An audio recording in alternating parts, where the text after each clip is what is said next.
Tales from the Loop fue una de las gratas sorpresas del año, tiene mucho de Black Mirror, quizás sin tanta oscuridad a la hora de analizar cómo impacta la tecnología y es un poco más filosófica todavía que Black Mirror, pero para ponerlos un poco en contexto va por ese lado. Es una miniserie de Amazon Prime Video que tiene tan solo 8 episodios, que no se sabe si va a tener más, y pude hablar con uno de los directores de fotografía que trabajó en uno de los capítulos más lindos que tiene esta hasta ahora única temporada de Tales from the Loop, que me contó cuál fue la búsqueda artística dentro de esta serie, cuáles fueron las limitaciones técnicas que se pusieron ellos mismos y cuál fue el pedido principal del showrunner de esta serie llamada Tales from the Loop. We now return to Mira Akien and Contre with our latest interview. Nathaniel, the showrunner, had a great saying.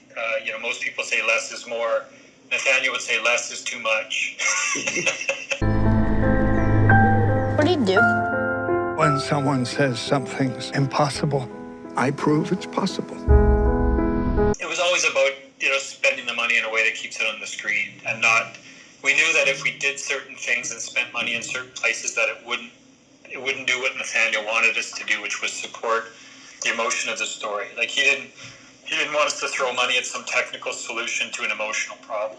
Some shows you have to throw technical solutions at it because that's what the show is. The show wants to be very kinetic and energized, and you have to be sort of taking the audience on that roller coaster ride all the time. So sometimes there is technical solutions to shows like that, but not Loop. Loop was always about finding the simplest.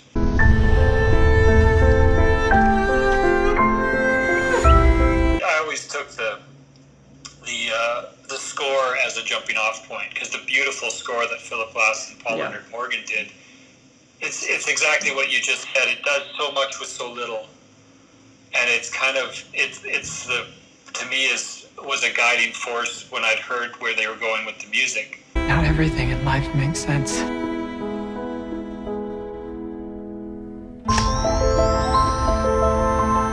The work that Jeff Cronenweth did on the first episode was so beautiful. It was really, that was a jumping off point for all of us.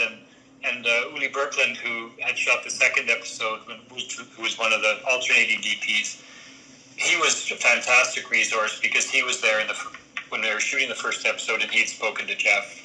So he gave me, a good idea of kind of where they were going with it. But so much of it was on the page. The scripts are so beautiful and so visual.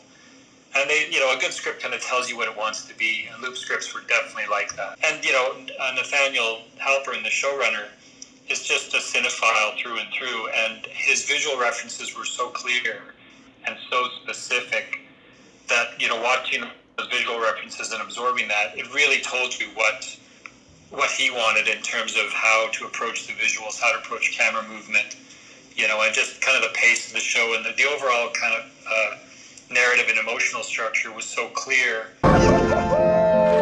One day, many years from now, you'll wonder if this really happened.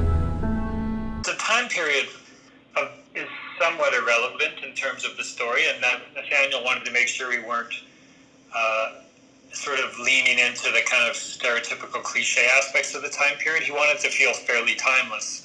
And I feel the show, I would be challenged as a first-time viewer to place the show in a specific time frame. It's kind of anachronistic in a lot of ways, where you've got this mix of future technology that's just kind of playing in the background, and you've got older cars, and you've got the wardrobe is kind of hard to place. The set dressing is hard to place in terms of a time frame. I loved it, and in terms of the look, the combination of the production design, the wardrobe, and the lot that Jeff had created for the camera, that everything just fell into place. Like, it was such a beautiful combination. You could tell that on the first episode they put a lot of work into unifying the tonal ranges of the colors, the saturation levels of the colors. Everything was very unified. Nothing was out of place.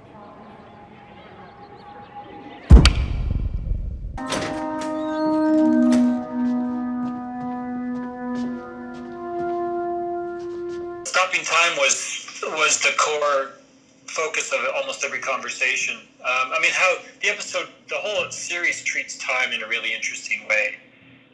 So much of it is about time. It's about how time passes. It's a show that also allows it gives time for things to happen, which a lot of shows don't, you know. And Stasis was kind of the pinnacle of that in terms of, I mean, there's such a universal theme. You know, everybody wants to capture the best moments of their life and make them last forever.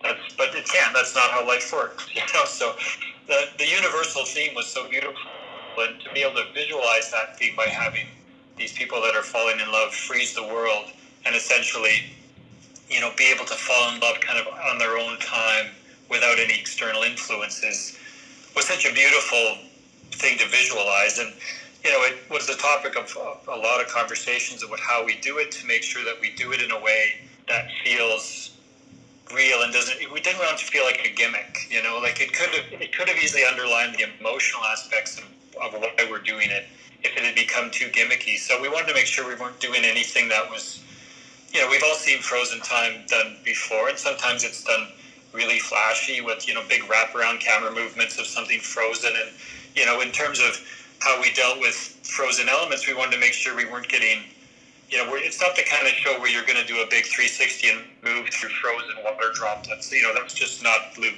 That's not what this show is. You know, this show is more restrained. And we wanted to make sure, our reference was like, we wanted to feel like they were living in a statue garden. Is the whole town like this? It's just us. The director, Dervla Walsh, and I talked about how to handle camera movement because it's not a show with a lot of camera movement.